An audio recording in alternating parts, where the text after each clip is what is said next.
Welcome to another edition of Mass Mets and Mayhem. I am your host, Justin Harvey. You can find me on Twitter at JustinHarvey75. We decided we would jump on today and do a kind of quick show, but I think we all just had a whole lot of shit to say after last night. Crazy UFC 203 in my hometown of Cleveland, Ohio. Weird things happen. JMAN from The Last Real Heels has joined us. We sent Urban an invite too. Maybe he'll pop by. I know JMAN watched the fights. How's it going, JMAN? Oh, man, it's going well, man. Punk got his ass whooped. Miocic looked like a fucking badass. Casey, I don't know what that guy's doing.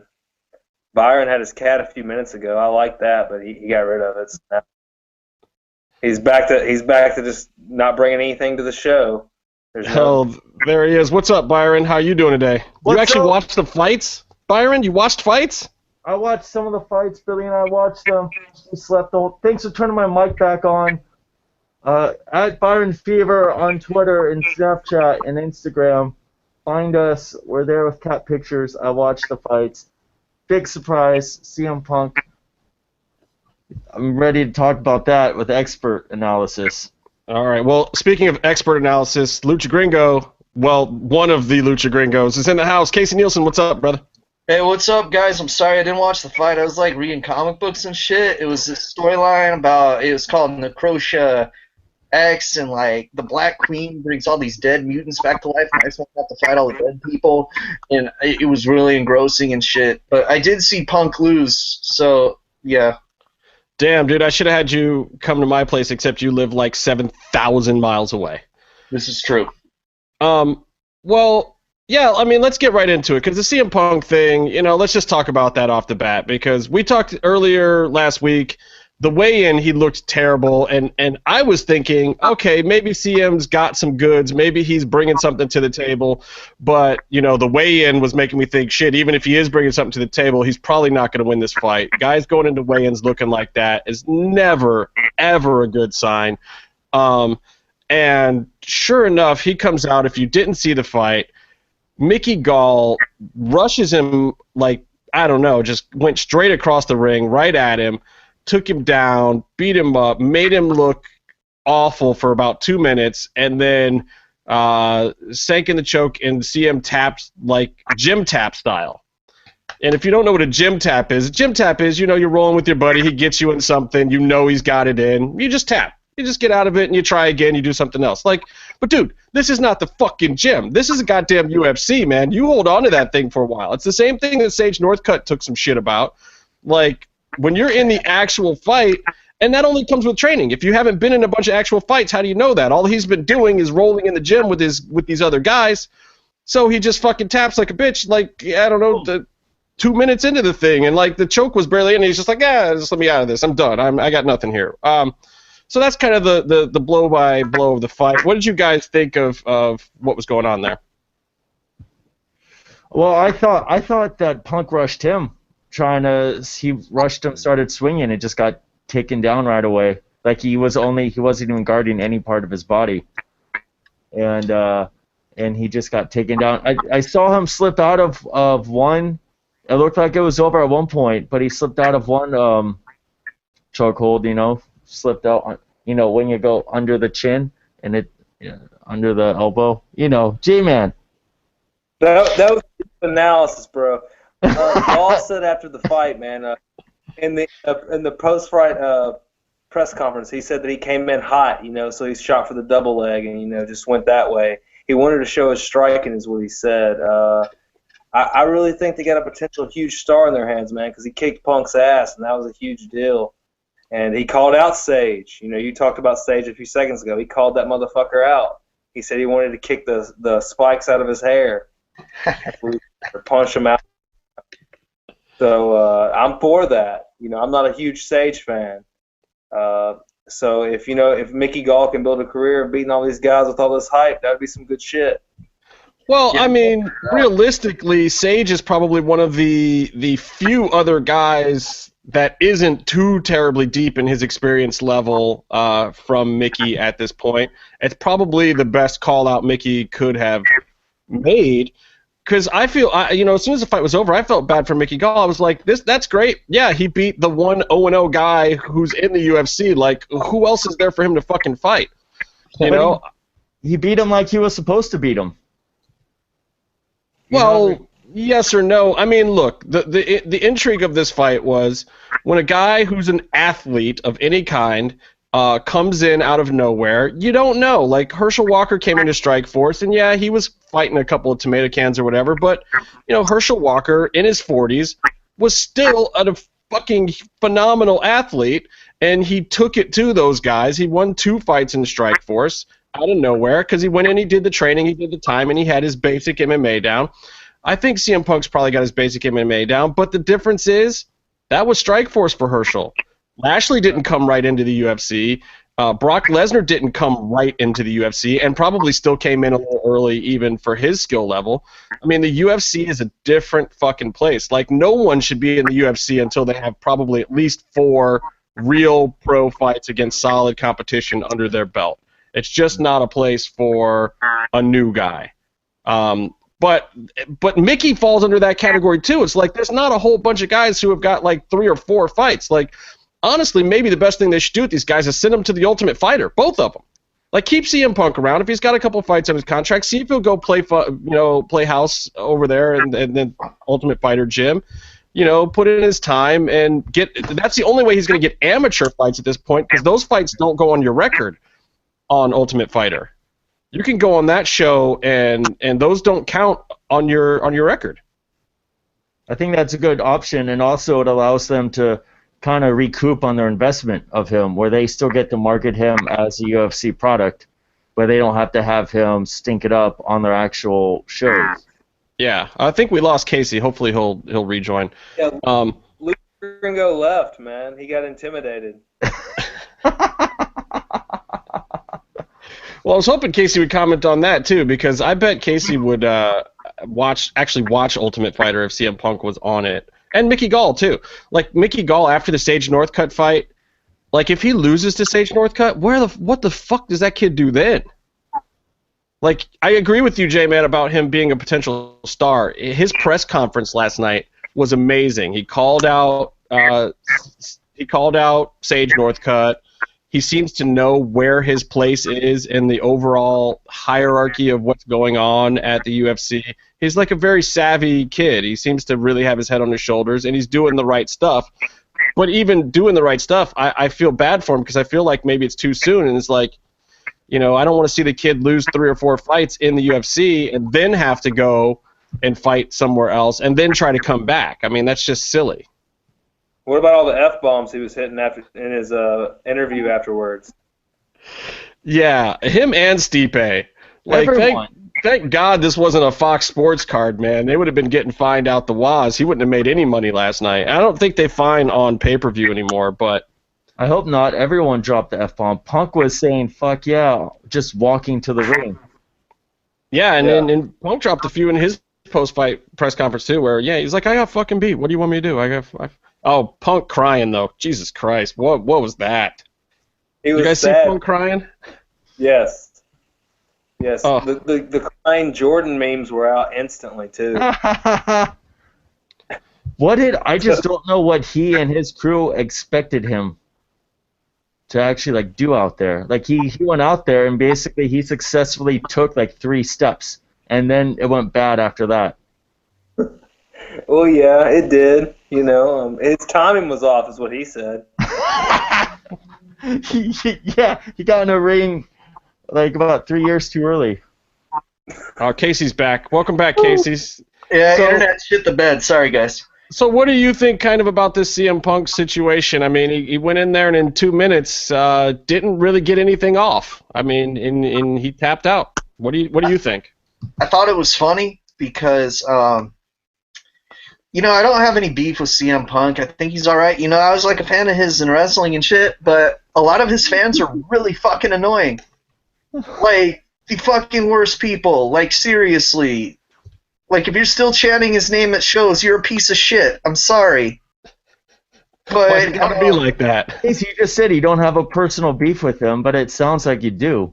No, I have a beef with his fans, dude. It's like, okay, like Sheamus fucking sucks, right? Like, I fucking hate Sheamus. I don't care about his fans. I have a hard time believing they exist. But CM Punk's fans, I know they exist because they never shut the fuck up about it. So, True. you know, him losing was fine, but then like a lot of people are like, oh, well, at least he tried. And I saw someone tweet this isn't my joke, but it's like, yeah, of course he tried, but it's not like I wouldn't go into the octagon for $500,000 and get the shit beat out of me too. Yeah, he said that he was gonna do lower tier fights or amateur fights or something, but then he got the opportunity. Like, this was given to him to do it. Like, I think we all would take this opportunity. Right, Well, like so- anyone would. Is this Dana White's mistake then?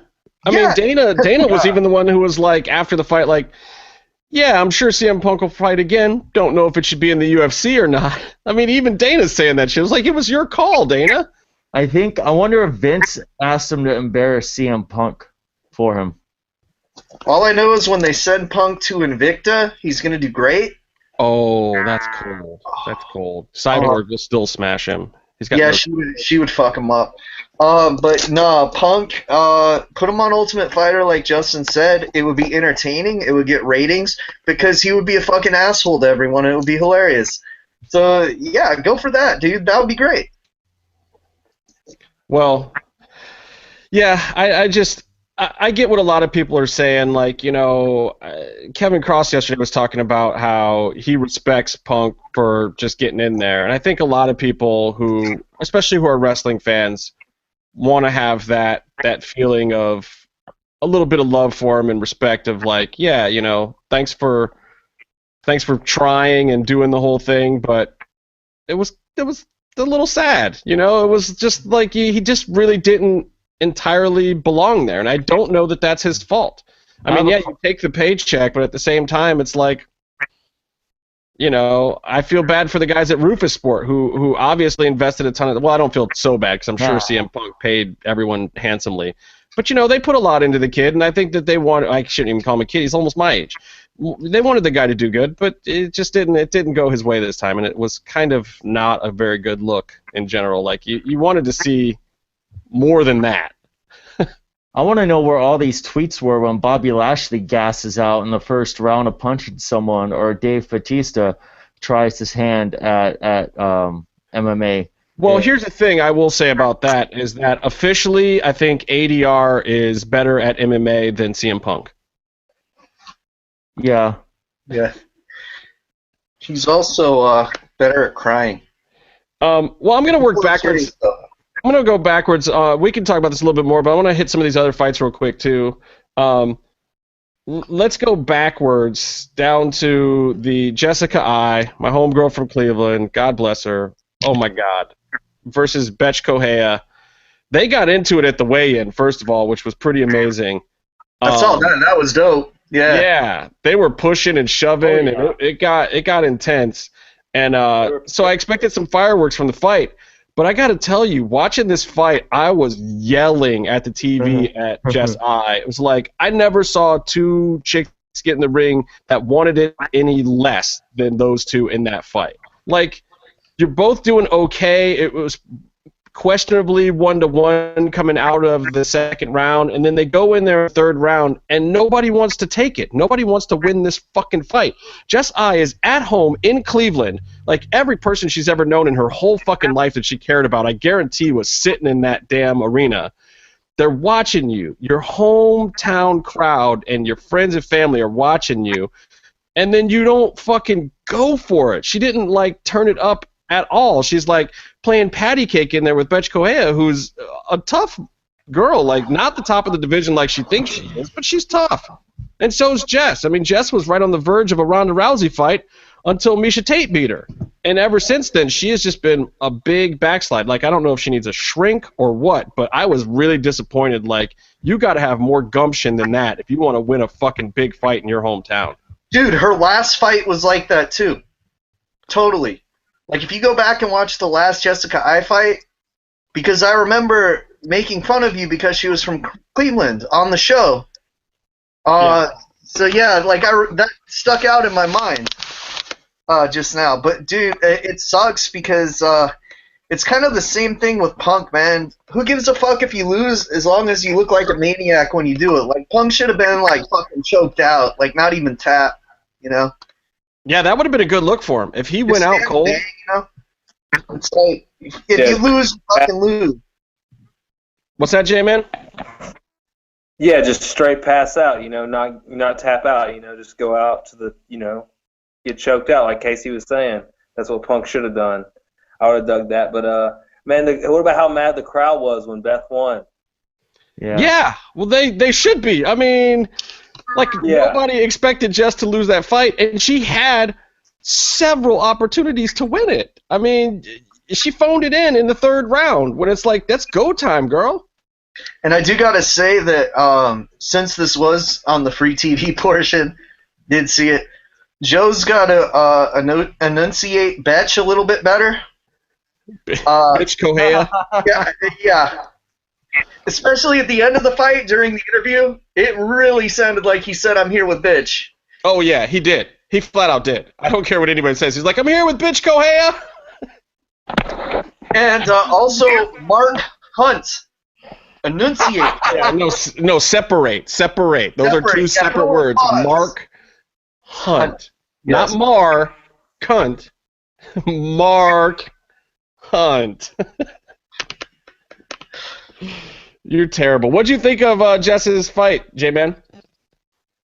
Man, I thought it was a very close fight, but I thought Jessica won the fight. And I felt like you're saying, man. I felt like both these girls didn't want to overcommit themselves. They were both like shook or something, scared to lose the fight. They were so scared to lose the fight they didn't want to fight, and that really you know kind of sucked the fun out of it. You know, I expected a lot more from it, but it was okay with especially with the after the fight. You know, the crowd booing and Beth dancing, and you know, I always like it when people embrace the heel. And her and Fabricio both tonight were just fucking. They were getting booed so bad, and they were just playing it up so hard. I love that. Yeah, sometimes you just got to go with it, you know. Well, I was sad for Jess, and I don't know, man. Maybe a run in Invicta is good for her. Byron, did you see that fight? Which one? I didn't see the pre-fights. Okay, well we'll move into the main card for you then. The JoJo Calderwood and Jessica Andrade fight was another one of these moments where it was like, damn, I really, really wanted to see JoJo win. She's just such a sweetheart. She seems like the nicest person in the world. She's had her ups and downs, but she got fucking smothered. Yeah, Jessica Andrade is a beast. I mean. It was totally one-sided to me. It was like it seemed like JoJo was in the wrong weight class or something. I didn't even know what was going on. Yeah, it was. What I remember the most from that was she finished her off with a front face lock, right? The guillotine choke. Yeah. And I just remember like she just totally just like latched it on like it was easy. I like your shirt, by the way, Justin. You should get one of these, Byron. You should get one. I'm not an animal. I couldn't fight my way to the front. And why didn't you get me one? You were there. I luckily grabbed a large in my size, and I didn't see any quadruple XLs. Well, I have been working out. Thanks for noticing, Justin. Thanks for hooking up your sick buddy once again. You know, because I didn't get episode 100 shirt either. Dude, we'll talk about that, man. It was a Lucha Click feeding frenzy. Like, everyone in the Lucha Click is total friends until there's a box of free shirts getting handed out in the middle of Beverly Hills. That shit. We're all showing our shirts now? What's J-Man's got? Phoenix. Phoenix. Byron's got a Hamilton shirt on because Byron likes musicals. Hamilton. I love our country. Halloween 3, Season of the Witch, what up? Melty face, bitch. That's classic. JoJo Calderwood, Jessica Andrade, what'd you think, J-Man? Man, Joanne was like, she's so soft-spoken. She's like, you know, a Scottish girl you take on a date. She was so nice. Oh, shit, Urban just busted in. Oh, my God. But I was so heartbroken for her, man. But Andrade just killed her. She's dropped down, in the weight, and she looks like a fucking force to be reckoned with her power, and her wrestling was brutal. Her takedown, her strength, her ground game, it was all there. And I'd like to see her against Joanna. Yeah, I think I actually would like to see that fight now. I think that was the one good thing that came out of that moment was now I want to see if Joanna Champion can jump around and punch her in the face, or if she would get grounded out too. It'd be kind of interesting to see that. Yeah. That cut. Joanna fucking people up is biased, son. You're a big Joanna Champion fan, huh? Oh, because she fucks people up. She's like a maniac, dude. That's amazing. Joanna Champion. What up, Urban? What's Urban. up? What are you doing on a Sunday afternoon, Urban? I just woke up from a nap, man. Sounds right. You know there's like football and backlash, or what is the pay-per-view tonight? Backdraft. Back scratch, as DJ would do. It says back ash, but then it adds the L. Back gash. Oh, There we go. Oh, yeah. Ray Wyatt's got plenty of that, baby. Yuck. Oh. Follow the balls. What? Anyway, I want to move to the next fight because I do want to talk some wrestling today with you guys too. But the next fight was Uriah Faber versus Jimmy Rivera, and I gotta say this: if you can't kick a guy in the balls and poke his eye out and almost detach his retina and get a win and still lose 30-27, it might be time for you to step out of the UFC. I just think Uriah Faber, this is one of his first non-title losses, I even think, but it was fucking ugly. He lost 30-27 every round, basically, to some guy he should have outclassed, and he kicked him in the balls and poked his eye out. Yeah, and he still couldn't win. He was still blind at the end of the fight, and he still won. God damn, he used the flare strategy and it didn't fucking work? Right in the fucking eye parts. It was like Three Stooges, man. It was like it was ridiculous. And Uriah still lost. And it's just like, dude, if that's where Uriah's at now, like if he can't beat the number 12 guy in the division with cheating, then, bro, I don't know if UFC's got anything for you. What's he going to do? Fight the number 20 guy for the rest of his career? Like, he doesn't even really deserve a TJ Dillashaw fight at this point, which I thought would still happen, but I don't know. What'd you guys think? Trainer. He needs to be a trainer. He needs to back the fuck up, man. He's taking up all these fucking main card fights, and he's just, I don't know. At least I don't think anymore against the top guys. I feel like most of the 135 guys would kill him. That's what I think. I'm not for sure.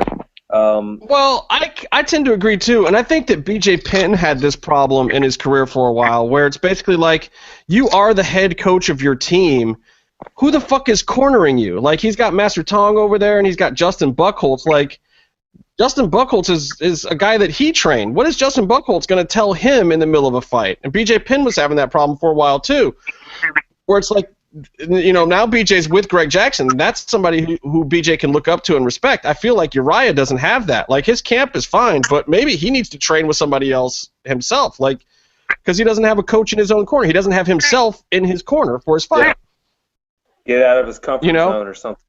Yeah, I feel. It was a little strange. It just felt like he didn't have the right game plan for that kid. And Jimmy Rivera's no joke, but Uriah still, with his experience and his pedigree, should be able to beat a guy like Jimmy Rivera. And if he can't, that division's no good for him, man. That's it. And going up to 45 ain't an option either. I think he'll get pieced up at 45.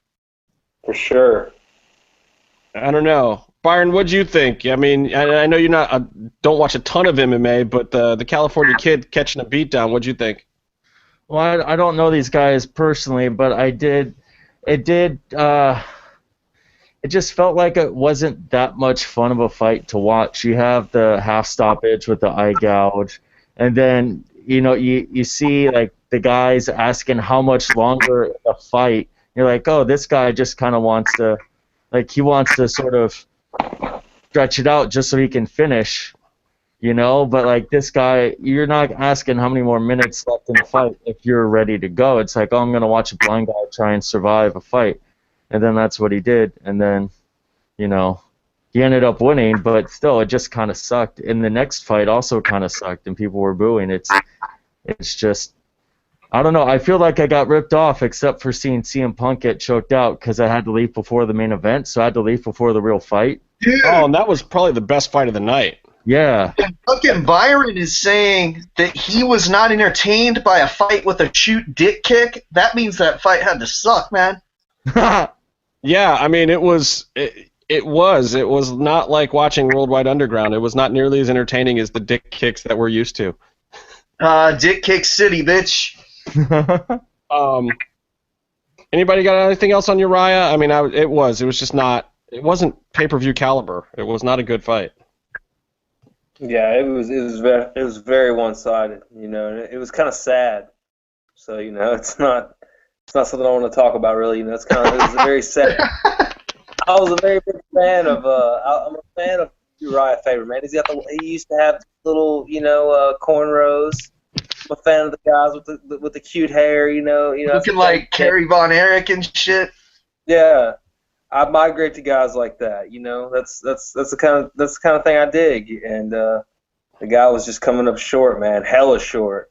Yeah, he looked like pretty short. And no pun intended, because everyone on Team Alpha Male comes up a little short. Yeah. What? All right, I got to talk about this clusterfuck of the Travis Brown, Fabricio Verdum, whatever the fuck this was. And I know we talked about a little bit in our crazy DM last night, but believe in yourself. Man, I got fired up on this thing. There's so many different weird things going on here. First of all, the match started off with the sweetest fucking move ever. Fabricio Verdum with like a flying dragon face kick right to Travis Brown, like some shit out of a Bruce Lee movie. And these are fucking heavyweights. Heavyweights do not do that shit. Yeah. That was awesome. That was a fucking highlight and a half. I hope Fabricio keeps fighting for a long time just so we can see that highlight reel before all of his fights.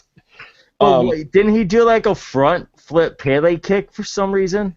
He was doing all sorts of stuff. He looked like he came to this fight full capoeira style. Like, you know, capoeira's fun, dancey Brazilian martial art, and Fabricio was throwing that shit out there like it was for real. It's hilarious. Pretty soon he's gonna bust out the Blanca shit and start like shocking people. But so I got to talk about this finger injury thing. Looking at the replay, it was a finger injury off of a punch. So there was contact made that caused his finger injury. The unified rules state that if a fighter asks for the fight to be stopped or paused because of an injury that was sustained from a legal blow, that is considered either a verbal submission or a TKO, a technical knockout. That's not what happened here. I did, however, hear the ref call time before Fabricio moved in to start hitting Travis, which is also illegal because the ref can cause the fight a pause in the action anytime the ref wants. Now, the ref, if he's incorrect in doing so and causes a change to the outcome of the fight, can be fined under some rules in some states. It just depends. I believe in the unified rules, it's up for review. The ref is really the one who fucked up here. If Travis is saying, "Oh, I got a boo-boo, check it out," it's the ref's responsibility to say, "No, motherfucker, fight," or "I'm calling the fight off."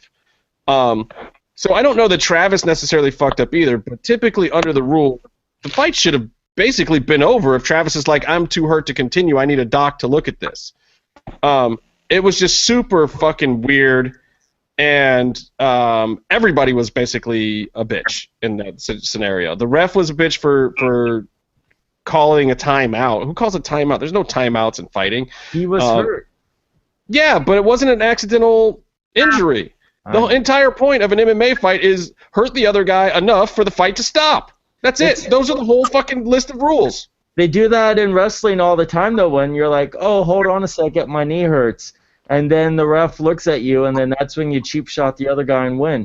Yeah, you do the timeout, and then you bag back, and then you punch him in the dick. Yeah, it's old school, man. He's going old school with it. That's pretty much exactly what happened. It was bullshit. And then so the fight continues, and this is another fight where Fabricio, you could tell he felt like he was clearly getting the better of Travis, but so he didn't try to finish the fight. And it's like, dude, I thought you were a motherfucker who wants a title shot.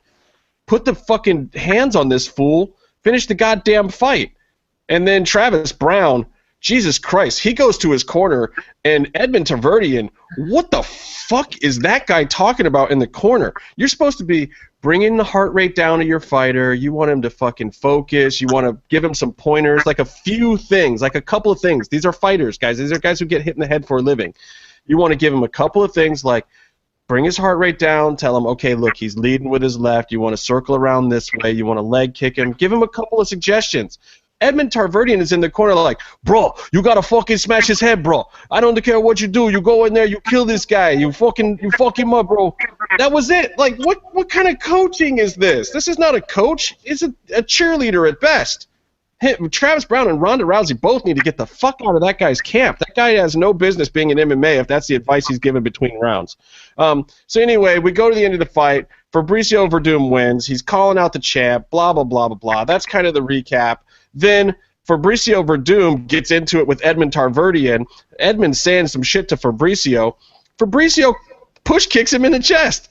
That's the one thing everybody in that whole arena wanted to do was push kick that fucking coach because he is a fucking idiot. Anyway, that's all I got to say about it. What do you guys think? You guys talk about it. When I saw the clip of him coaching, he didn't sound like the guy that tries to sell me cologne at the mall, but he does now. And, bro, please, what's your favorite smell, bro? Stay out of the Galleria, apparently. I'm glad he got kicked. That was awesome. What the fuck is that, Byron? What kind of animal is that? It's a squirrel. Come on. Why is J-Man drinking the urine sample I sent him? Well, I thought the fight... What's up with the squirrel? Let's clear the air on the squirrel. Let's clear the air. We're just adding more and more people to the round table today. We need to get all the opinions and all the analysis. It was also What's an opinion? I like how it's just a fucking picture of Kazuya Mishima just fucking chilling. It was a good fight. They sucked. And then the guy with the broken hand couldn't punch. It was another fight where a guy who actually couldn't fight anymore was just trying to stand until the time was up. Yay. I like how he yells louder when he has a stuffed animal in front of his face. Well, I thought the fight was going to be a lot more, man. I expected a lot more competitive fight from these two. I thought Travis was going to do better. I've been a friend of his since he knocked out Struve, man. When he killed Struve. Because I always been finished. Hey, fuck you, man. Struve rules, god damn it. Yeah, but dude, when he knocked him out was amazing. You got to give it up for TB on that. That was good. I was so butthurt, dude. I still am. I love Struve so much. I love Struve too, man. Struve is such a fucking fighter, man. He always comes in there. He doesn't matter if his fucking lip is busted, split from one end to the other. He always fucking brings his fucking A game. And Travis knocked him out, and ever since then, I've always been kind of a fan of his. But he got killed, man. Wordham was doing all kinds of crazy shit, like we were saying, like you guys were saying. He was doing those front flip kicks, spinning kicks, heel kicks, everything. And I don't know if that's something that is going to be wise against Stipe, because we saw later that Stipe is a fucking killer. And yeah, but Stipe didn't beat Fedor, goddammit. True. I mean, Verdum has some fucking fights under his belt, man, and I've always liked Verdum. Like I said, I had him picked over Kane in that fight where nobody had Verdum, but then I also picked Stipe over Verdum later. So, I mean, Verdum's one of my favorite heavyweights out there, and he's a bit of a heel too. He's a bit of a clown. He's a jokester, and it's kind of easy to dislike Verdum, because I feel like he's just not taking it seriously. And even in that fight, he was dancing around and he didn't put him away. The guy's fucking hand is toast. He can't hit you at all. I really expected Verdum to beat the brakes off that dude. Like at that point, that's when you move in for the kill. Well, you got a jiu-jitsu guy doing fucking hurricane kicks and dragon punches. Of course he's not taking it seriously. No. He's trying to set up the Hadouken. Hadouken! Oh, God. I was hoping he would kind of go more ding, high kick. Dude, he's fucking, like, the best jiu-jitsu guy, and he's doing shit like that, too. It's not fair, man. Stop being good at everything. Let Struve win. Fuck, us tall Scandinavians have to stick together. What are you trying to say, Casey, about grouping together with white people? Casey? Hey, Yes. Byron, let's not talk about your avatars there, Mr. Byron Turk. Avatars? Your video games characters that you create. I don't know what you're talking. I don't play video games. Yeah, sure you don't. Let's ask Vic about it. All right, so I'm going to go into this last one. Stipe Miocic, homeboy from Cleveland. Super awesome fight. And the Reem was putting it on him. It was like, dude, that was a nail biter. The Cleveland Browns, we used to call them the cardiac kids back in the 80s because they would always have these fucking nail biter finishes, and they'd always be so close and on the verge. And, dude, I felt like I was being teleported back to my childhood of fuck. Here's our champion. He's going to lose it right here. He's going back and forth, and he's just not going to get it done. And I was scared shitless that this whole fight was just not going to go the way of Cleveland the whole time. And I was, I had people from Cleveland over the house, and we were watching it and all yelling at the TV and screaming at Stipe. And, dude, Reem hit him, and he went down.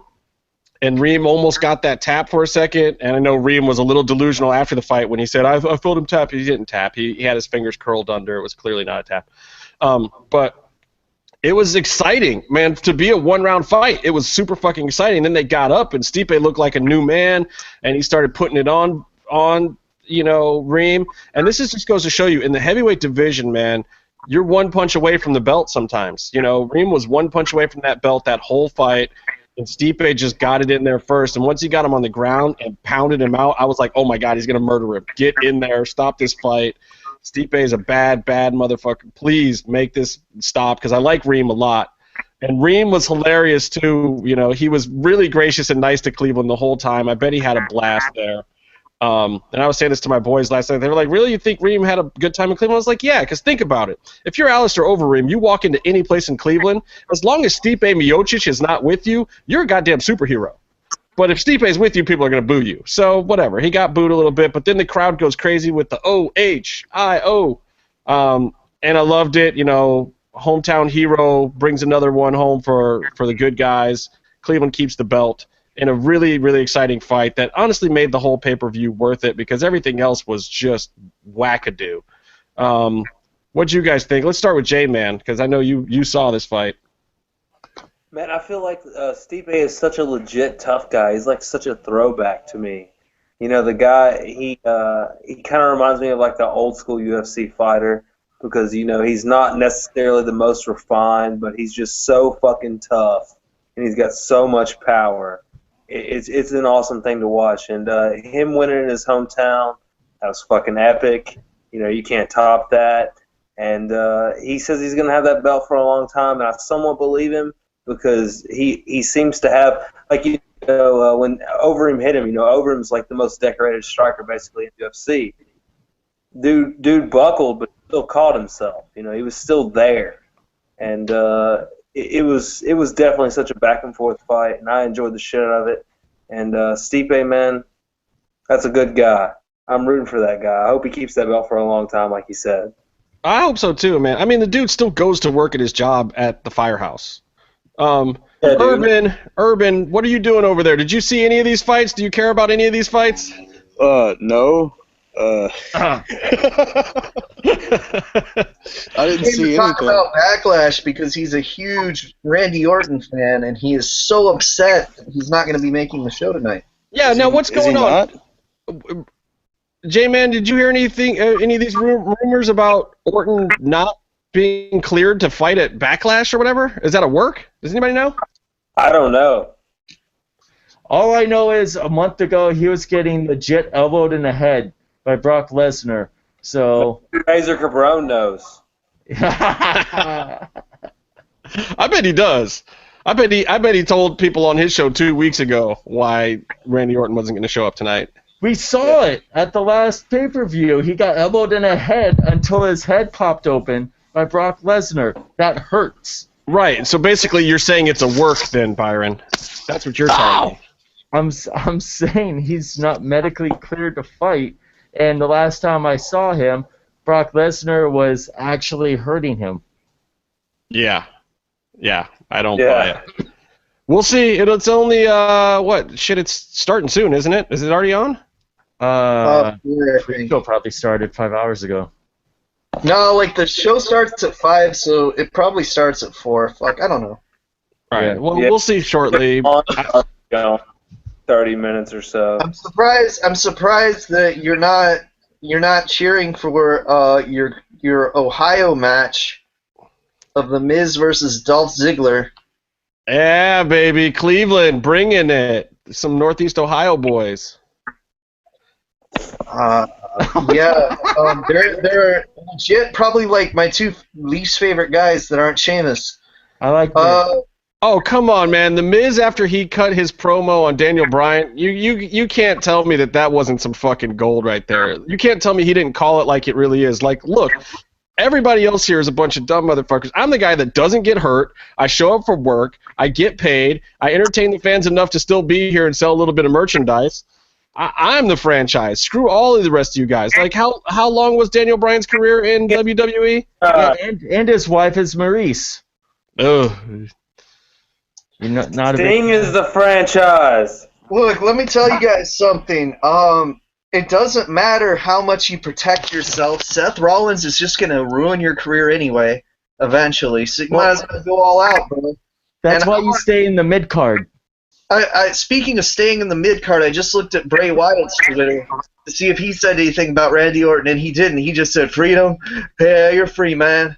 As free as a bird in a cage. Hey, man. Sting is the best WCW champion, and before you can argue that with me, I have 1% battery left. I'm going to have to hop off.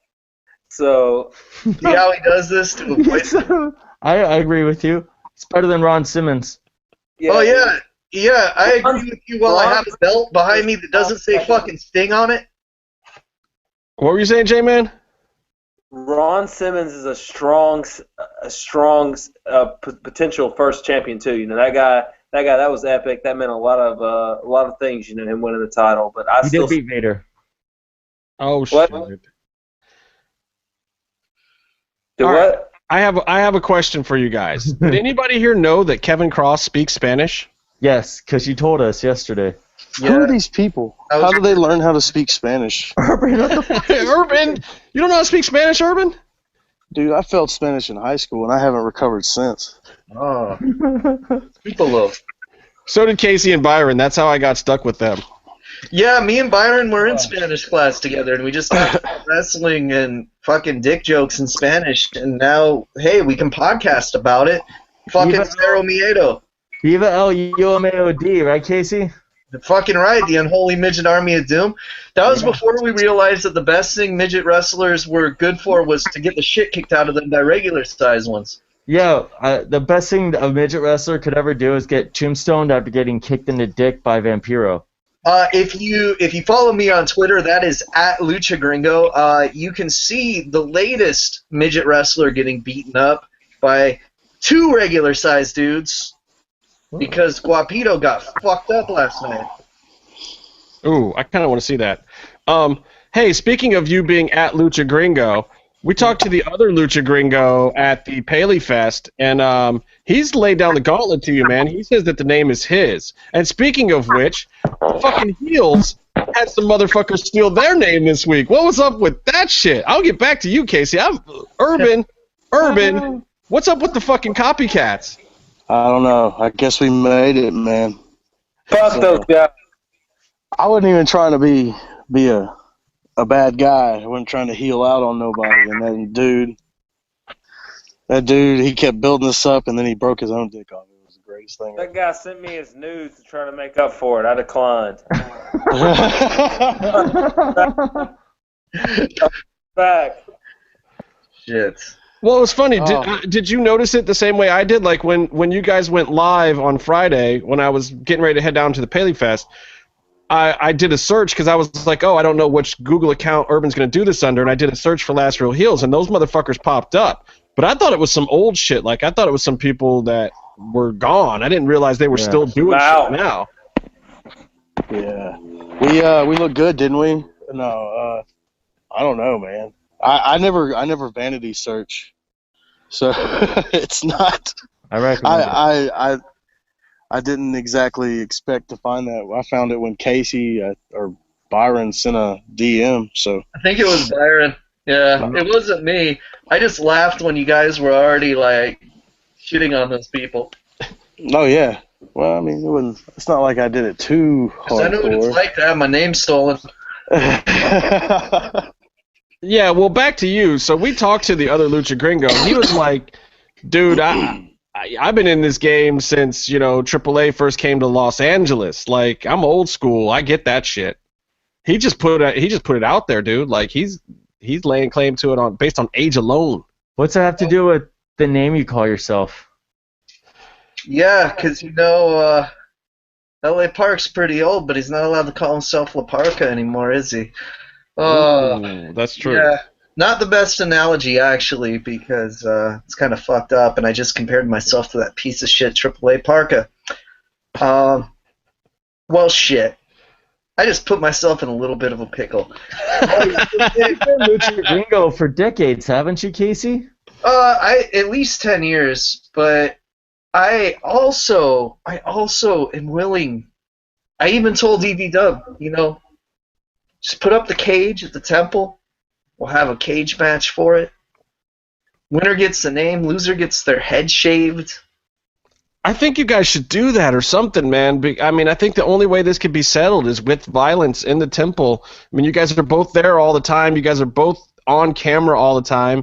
We watched episode 302, and you both got plenty of screen time. Though you were kind of off in the corner. Sitting by Dario's office has not been great for your screen time. No, but later in the season, which probably is going to be earlier in the season because they're combining so many episodes, we did move around a lot eventually. We did in season 3, and I kind of like that. What's that, Byron? We were in the episode. Everyone else except Casey in the front row. Yeah, it's because I was off to the side. I was chilling in Dario's office, touching the bowl, kind of scrubbing Cisco's blood off of it. Well, me and Urban were not in the episode because we were not there. I was at, I think almost every other weekend I was there at least one of the days, but I was not at either of the days that first weekend. Dude, I bet I look haggard. I bet I look haggard when I'm on TV. You got to tell DJ to just find a stock clip of you to cut into like every show, just so you're always there. Yeah. Just like the same clip. I feel like I'm there all the time anyway. The other Lucha Gringo in the temple, I would be the heel because everyone likes that guy more than me, and he's a good dude. Oh, he's totally over. You're both over, though. Dude, I'm serious. No, okay, so we got to talk Paleyfest for a minute. We went to Paleyfest, and everyone is like, oh, hi, Byron. Hi, Justin. And they're all like, where's Casey? They're concerned for his safety. He's unstable. Is that what it is? I don't know. And I was like, he's just fucking #Smangry again. I don't know why he's not here. It's almost like the guy with the mask is a little unstable, isn't it? Something. I thought, but dude, you're totally over. I mean, everybody asks about you being there. But there's just so for people who don't know, me and Byron went to Beverly Hills. Yeah. And for some reason, the Paley Center thought it would be a good idea to invite half of the Lucha clique to come to Beverly Hills, like a block away from Rodeo Drive, for real. I found cheap parking though, which I didn't think was going to happen. I thought I was going to pay more for parking than the admission cost to get into that thing, but I found cheap parking at Crate and Barrel. We met up there, dude. I don't even know if I can remember who all was there. Like, everybody was there. It's like Kevin Flynn, Josh Pillow, Robo was there. Mallory, Mary, Michael Rosas. Johnny Ace. Who? Johnny Ace. Yo, Johnny Ace. Front row Johnny. Hey, Well, guys, Johnny. guys. He looked like he was. All this is entertaining and all, but tell me, is Brandon there? Yeah, Brandon was there too. Brandon was the homie. He didn't save us any damn seats. Yeah, that's true. Salty. Wow, Brandon, how you gonna tell us like, oh, dude, I'll be down there. We'll hook up. We'll hang, and then you don't even get us fucking seats, man. Me and Byron and How you Jimmy. gonna steal the last Real Heels theory? Me and Byron and Jimmy had to sit in the back. Friend of the podcast, you know, fuck, Brandon. But yeah, we sat with Jimmy. He was there. Well, I know I'm forgetting a bunch of people. Was Sting there? Mil Machetes was there. Machetes, CJ De Niro, and Pops were there. Yeah, those guys rule. It was dope. There's a big picture that we took at the end too. Pillow was hilarious too, talking about how he finally got to the end of like our shortest episode. Yeah. And I told him we're gonna give him shout outs at like hour 3 of every episode now. Yeah, what's up, Josh? He'll get to the end of this one because this one's not going to be too long. Anyway, the thing was very cool. So what they do, the Paleyfest, they basically take TV shows, and you can see these on Hulu. If you have Hulu, I think you can see the ones from last year, and then they're going to run all the ones from this year, including the Lucha Underground one. So if you have Hulu, you'll be able to actually check out the panel portion of it. What you won't get to see is the unaired or the not yet aired episode of Lucha Underground that we all got to watch, which was episode 302, that contains the WMD match and several awesome vignettes. And that's pretty much all I can say, is your mind is actually going to be blown. I think that some of the stuff that happened in this one might be more intriguing than the season premiere. I think so. It's part of one of the reasons why I wanted to do this podcast today, because I have a feeling our podcast, Last Real Heels, everybody's podcast is going to be chock full of stuff later this week after everybody sees this episode again on Wednesday night at 8 p.m. on El Rey Network. No spoilers, but this episode has a combination of just put your face back on, Casey.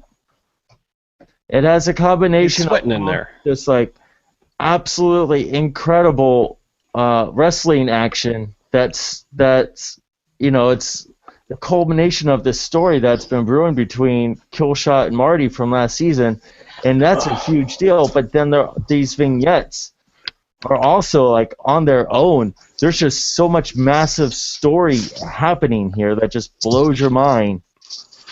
Are you scratching your head on the tree, Urban? What? Scratching my back, bro. Oh. I'm trying not to get Zika out here. It's freaking Mosquito City. That's country boy style, man. You just do it. You scratch it whatever you can. Basically, this episode, Lucha Underground is just outclassing every other wrestling television program at every aspect of putting out a wrestling television program. It's not even wrestling. I mean, even just the camera work already in the second episode, you're seeing Lucha Underground evolve again. Like the first episode, it was like everyone showed up and they kind of did what they had been doing the last season or whatever. This episode, there's new camera angles, there's a new look to it. Like it's different, and maybe it's just because I was seeing it on the big screen, but I was seriously impressed. And I don't think it's any spoiler to say, because DJ has been saying it himself everywhere, that this WMD match is like, if Killshot and Marty weren't already at the top of your radar as two of the best up-and-coming guys in all of professional wrestling, after this match, they will clearly be in your top 10, I think. If you're do not miss this match, no matter what you do. I remember at the end of season 2, we were watching stuff live, and we knew, you could tell that there's the dog tags thing, and at Ultimo Luchados, Killshot and Marty fought, but there wasn't a resolution to the dog tags, and that was just, I remember we really, really wanted something to happen with that, and then when we showed up when this was being taped, and we saw that this match was going to happen, we just got so excited. Like, it's something we had been waiting for, and all I could say is, at the end of it, you will not be disappointed. Yeah, I mean, I wasn't disappointed at the end of this either, because I got to get my mark photo with Evie Dub. Yeah. Welcome to the club. Welcome to the club. But I never take the mark photo. Like, I've met almost everybody on Lucha Underground at some point and had a conversation with them, but I very rarely ever take the actual mark photo, and this time I had to do it. And I feel like it was the right call because I got the T-shirt afterwards. Did he charge you $50? I think Byron paid for the photo op. It's a nice. There's a couple I of just gave him my PayPal login info. That's all. Oh. He just financed. You just greenlit season 4. You just paid for a whole bunch of shit you don't know about, dude. I could pay for like the first commercial break of an episode, maybe. So we also got to see an episode of From Dusk Till Dawn, which was pretty cool. I haven't seen it since the first season. I'm definitely going to go back and watch it now. It's a pretty cool show. Casey, you would have fucking loved it. The episode was directed by Robert Rodriguez. It was gory as hell. It had more F-bombs than a Porky's movie. I have a listener question. Yeah. Who is the dude living in the plywood fallout shelter with the Christmas lights? Pretty dope. That's from Axe Bomber Magazine. That was J-Man of The Last Real Heels. And Axe Bomber Magazine, he's probably your neighbor. I think he's prepping for his episode of Doomsday Preppers. Yes. That's pretty sweet. I called it the Money in the Bank fuck dungeon when you guys were recording the other episode because the ladder was hanging there. I think it's pretty good. You don't want to win that case, and you definitely don't want to cash that shit in, son. But don't forget to catch the next episode of The Last Real Heels. We're going to have a ladder match, man. Oh, God. Urban, are you going to do another video podcast? Probably not. Oh, God. Probably not. Did you wear the Tasmaniac makeup for us just once? Oh, God. I didn't think that was that bad, by the way, Urban. I think a lot of people enjoyed seeing you on YouTube as well. Hey, it was fun. I watched the whole fucking thing. Yeah, and your Dr. Claw is so much better when you actually get to see somebody do it. Come on, give us a next time, Gadget. Next time, Gadget. So classic. Yeah, that was good, dude. So I also let me tell you guys a little bit more about the Paleyfest thing because people just don't get to experience this kind of stuff. It's one of the benefits of living in LA. If you get to go to these Lucha Underground events or any kind of LA Hollywood related events, sometimes you just got to go. It's interesting. The rest of the world just doesn't get to do this shit. Nope. Dario Cueto gets introduced by the president of the network, and he comes out and cuts like the best promo I've ever seen him cut. It was like better than the shit at the temple. He comes out and he basically tells the whole audience to tighten their buttholes and get ready for episode 302. It was the most amazing. I think Mil Machetes has a little piece of it posted. I have the whole thing. You have the whole thing? You didn't post it, though.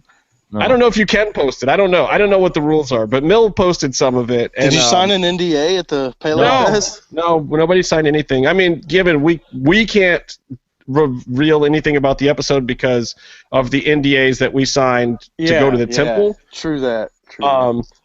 But yeah, I don't know anything about the Paleyfest stuff. Anyway, Dario cut the most amazing promo beforehand, which was really cool, and introduced the episode, and then he was out of there. And then the panel came out afterwards. The panel was Evie Dub, DJ, Skip, Marty Elias, then Katrina, Taya, Phoenix, and Dorian Roldan.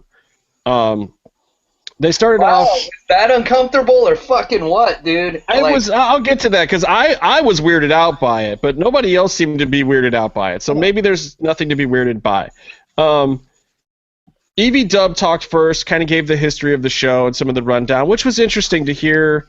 You know, I've heard some of it before, but he really talked about like the formation of the show and getting the call because he had done some Tough Enough stuff and he was kind of in the Burnett camp, but that Dorian had reached out to Burnett and Rodriguez was involved and whatever, and they really were trying to find a way to not only bring AAA to America, but really to Americanize a separate AAA style product. That was really kind of the initial goal. Like we all kind of knew that, but it was interesting to hear them talking about it, especially with Dorian and Evie Dub there, because I've never heard Evie Dub talk about it in the presence of Dorian before. And I think that kind of made it a little bit of a different explanation than you might get if you're just talking to Evie Dub or vice versa. So I thought it was cool. Melissa, by the way, was there. She introduced the panel, and then she didn't have to do anything else, but she got to do her regular introductions of everybody. Did she botch any of them? No, I don't know why you guys think that. She does not botch. She's solid. She's a solid worker. I think Casey's just on hallucinogens. Now, it's funny. I barely remember what DJ said, of all people, because I have so much of the Heels interview with DJ in my mind right now that I don't remember what he said in the Heels interview or what he said on stage. It's like all kind of muddled together. Byron, was he talking about AR Fox at this, or was that on your show, Urban? That was on our show. They mentioned AR Fox. They kind of got a little. They kind of mentioned a little bit, but I think they just more or less were acknowledging him. And I also saw him talk on that other podcast too. So I have like 3 DJ interviews in my head. Well, DJ was certainly been putting over AR Fox pretty much everywhere as somebody to watch this season. So How could you not, dude? He's so fucking awesome. Oh, God, I wish we could talk about it. Jesus. I think they mentioned that they were wanting him from season 1. Right. So they're very happy to have him for season 3.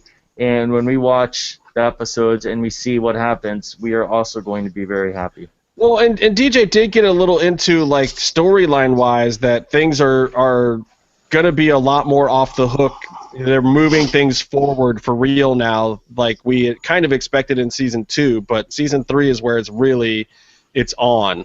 And season 2 was more of, like, season 1.5 in writing, where season 3 is really going to move the ball. So I'm excited for that. DJ's pretty good about not giving spoilers, but you could tell he was really excited about certain stuff. Obviously, he's as excited about the AR Fox stuff as we are because he can't contain himself talking about it. Dorian also talked about the creation of Lucha Underground, and he was saying how they wanted to break into the American market, which was pretty interesting. And then he talked about, Vampiro kind of jumped in and talked about knowing Dorian since AAA first came to LA with that one big event back in, God, I don't even remember when that was. Was that 93 or something? 92, 93 maybe? Somewhere around there. Early 90s. Yeah, I mean, it was a big deal, too, and it kind of exposed the whole world to Lucha Libre. In fact, I think that was the first time I really knew anything about Lucha Libre. Some people passed around tapes of it and whatnot, and I think I saw a little bit, and the dirt sheets covered it. So that was like the first time I really heard about it. And then shortly after that, there was so much shit at the sports arena that you could go see, and I didn't know about fucking any of it because I had like no access as a kid. First time I saw Lucha Libre was when I came out here in '99. I went to Sports Arena and saw some Lucha Libre. I had no idea who any of the characters were. No one spoke English in the entire venue. And I'm brown enough that people just assumed that I was Latino. So I just kind of went in and blended in and just watched it and was amazed. It was awesome. It was the first time I saw it. I am. Dude, if I went to Lucha shows before Lucha Underground, like all the heels would be like broing it up with me to get heat and shit, which was awesome. But not the best walk back to the car usually. I can see that, especially from Sports Arena. Ooh. We got not the boil intimidation factor. Yeah, you should try going to a fucking Lucha show at a swap meet in Anaheim sometime, you guys. I'll do that every week. So who's paying for my ticket? Byron. Okay, that sounds good. I don't have a job. I can't pay for that shit. Yeah, but you're the trust fund kid, right? No. Byron, we're brothers. Remember, your parents adopted me. My parents have never met you in their life, and they live a half hour from you. God, after Urban just put you over as being his most Jewish friend.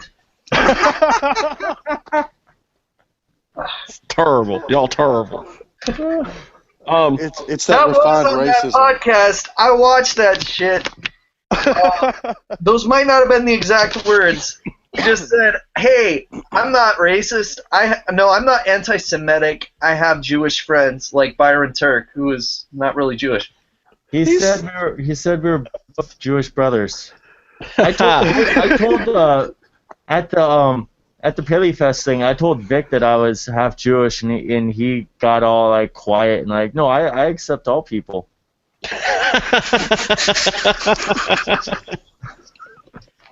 That's amazing. Why don't you tell everyone why you had to tell Vic you're half Jewish, Byron? Yeah, what's up with that? What was on that game system you gave? We were just talking video games. Mm-hmm. You don't play video games. Urban, you have a pen in your ear. Yeah, nice way. I'll distract it back to the topic for you. Because there was a moment in the middle that I thought was really awesome. Katrina talked for a little bit about her character. A lot of the stuff you probably heard her say other places. She was definitely on point, though. They looked a little worried like she was going to drop a spoiler by accident or something, but Katrina's been on point in all the interviews I've seen her in, and she did great. Then they went to Taya. Taya talked briefly, and then Vamp jumped in and put her over in a way that really, it got me, man. Like, I was like, damn. Vamp was talking about her sleep on the floors and when she first came to Mexico and how hard it was for her and how this was a girl who, was 2 countries away from home and just down in Mexico making it happen and wouldn't quit, put up with everybody's shit, and really made something out of herself, and that she deserved everything that she has right now. And I can't even do it justice, what Vamp did. Like, Vamp just finds those moments, like, half the time he was stuttering and tripping over his words and had no clue what to say, but then all of a sudden, Vamp comes out with this, like, eloquent, heartfelt speech from nowhere that you could tell he just really felt, and he put Taya over. She wasn't expecting it. She starts crying. It was like, it was really nice. It was like, it was the high spot of the entire thing, in my opinion. That's the thing that you're not going to get somewhere else, like being there in that room and seeing Vamp do that. Vamp was just being Vamp. And then they finally get to Phoenix. Phoenix, his English is getting better, but is still not very good. And he was trying to speak in English. I almost wish he had just spoken in Spanish and had Dorian translate or something, or Taya. But he spoke in English, and he said, how proud he was that he had been the Lucha Underground champ, that he'd been the Gift of the Gods champ, and now the Trios champ, how much he loved the crowd, and Animo. That's good, dude. The time I talked to Phoenix was in English, too. But Phoenix also said that he's accomplished so much as far as his dreams, wanting to become a luchador from when he was a kid. Like, that he's been able to wrestle with or against Rey Mysterio, who's someone who he idolized growing up. Like, a lot of stuff like that. And, like, Vampiro, as a kid, he was watching Vampiro on TV. And so he also added just how great Lucha Underground has been for making his dreams come true. And it was cool because, like, seeing Phoenix be the one masked luchador to show up and represent Lucha Underground on American soil. They paid for him to come up, even though he's in San Diego now. It was really cool that they picked him, and he won our poll as Technico of the Year for Lucha Underground, and I'm starting to see it now. It's like there's something about Phoenix, like he is going to be the next face of Lucha Libre, possibly. Now, getting to what we were talking about at the very beginning of this, it was fucking weird to see him sitting next to Dorian to me. Like, and other people were explaining it to me. I think it was all you guys really that was explaining it to me, that Dorian's connections with AAA may not be what they used to be. But, if you don't know, Phoenix right now is basically on the outs with AAA. Like, their situation is not good. He's not buddy-buddy with AAA right now. Yeah, if you guys want to hear a little more about it, listen to our last podcast where I get a little hot about the situation. Yeah, and so to walk into this, and they're sitting right next to each other. And then here's the weirdest part. So Phoenix does that little spiel, and then Dorian puts him over. Dorian is just like, Phoenix is one of the first guys we thought of, that his style would probably even be better in America, and that he could really represent Lucha Libre in this new product we were doing, and that Phoenix deserved it and was the first guy that was absolutely going to be in Lucha Underground. He was our first selection of a person to put in this, and he was a part of this from day one. And Dorian put him over so huge, and we're just all like, what just happened? Welcome to America. I don't know what's going on there, but you heard it here. You'll hear it on the Paleyfest thing.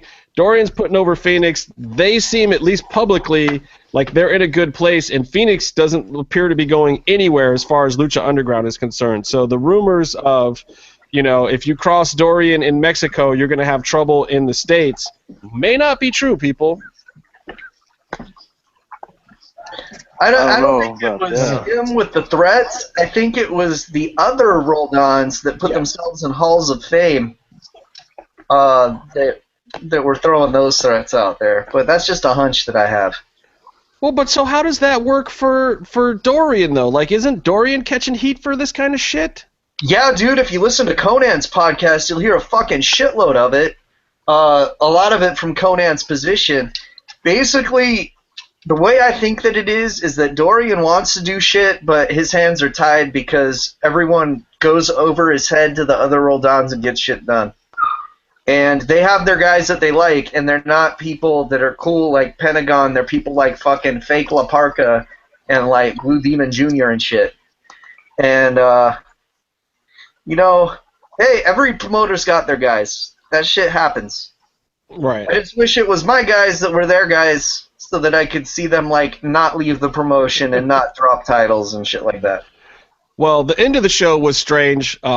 Vamp clearly didn't want to go. He was like, you guys flew me all the way the fuck out here from Canada for this? Like, for 10 minutes of talking or whatever? Then it was longer than that. It was probably over an hour round table.